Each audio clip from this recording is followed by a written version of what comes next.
Hi, I'm just going to give you a brief introduction to Figma. It's a tool that I've used in a class for developing some prototypes.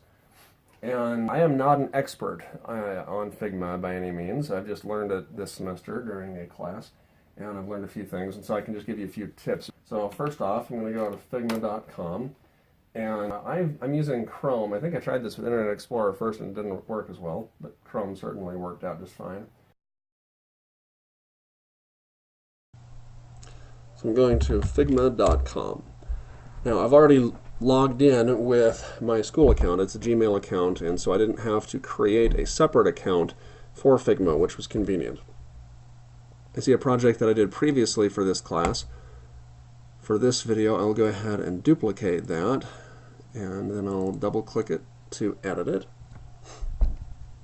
And we're going to see a number of frames pop up that I previously created for a different prototype. And each of these represents a screen on a mobile application. Figma has a number of tools that are similar to other software you may have used. The first thing I'm going to do is click this frame tool, and I can create a frame to work in. I'd recommend, if you're going to actually model this on a mobile device, to check the native resolution of your device and size it appropriately. Test it out with a single frame just to make sure, because it'd be kind of a pain to make a whole bunch of frames and then realize it wasn't resizing properly. That's one thing that I ran into. So test it out with a single frame first, but then again, a bunch of tools, rectangle, line, arrow,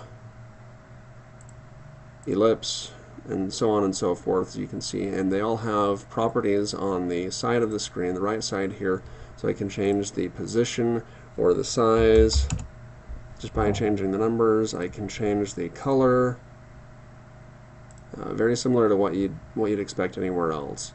There's a text tool. Obviously that was way too small, so I can change the font size to be much larger. Pretty comparable to what you'd see elsewhere. I can click and drag a rectangle to select multiple objects at once.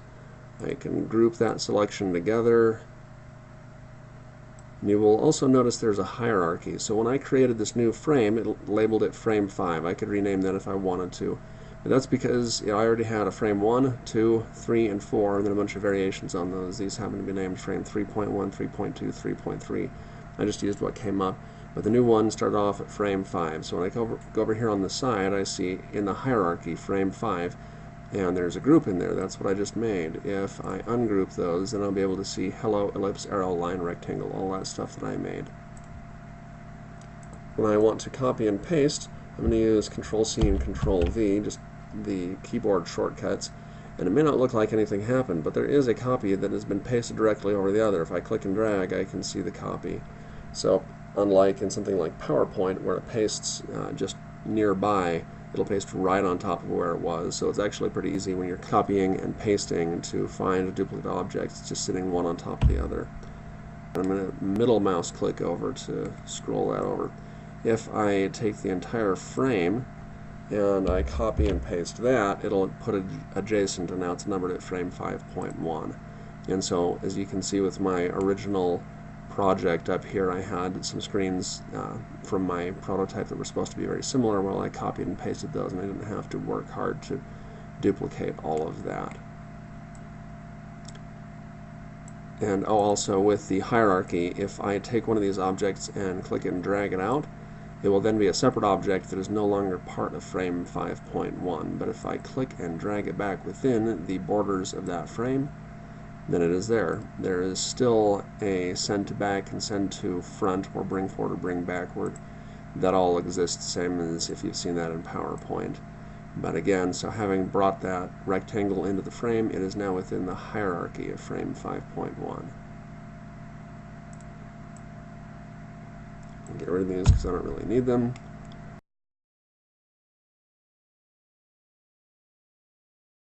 In an actual prototype for an application that would go on a mobile phone, you would expect it to be interactive, and mostly by tapping on different parts of any of these screens, you would expect to move it to other screens.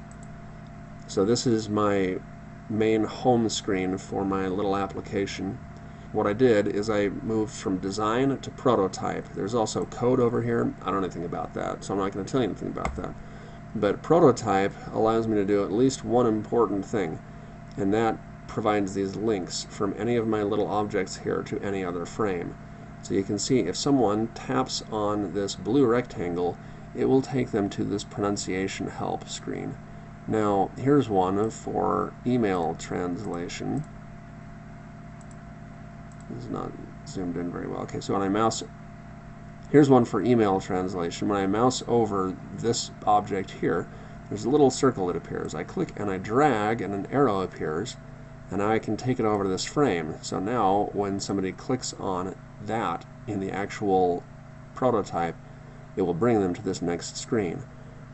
When I want to see how this all looks, I'm going to go up to the right corner, and there is a little triangle with a circle in it labeled Present.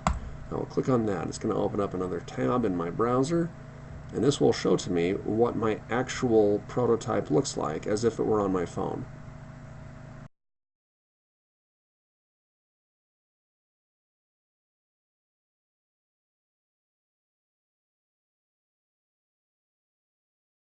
There it is. Okay, now when I follow this link here, it'll pull up my prototype in a viewable form. And again, this is after I presented it, not the link to the editable part. It'll take a minute, but it'll load up.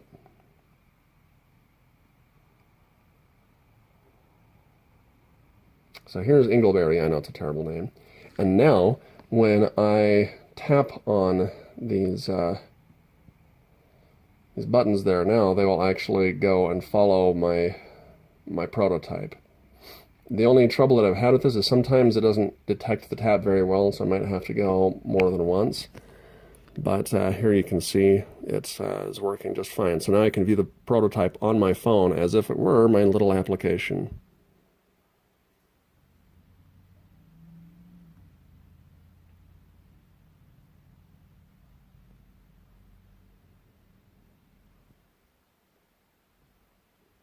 You can see that the back button on my phone works just fine for returning to the home screen.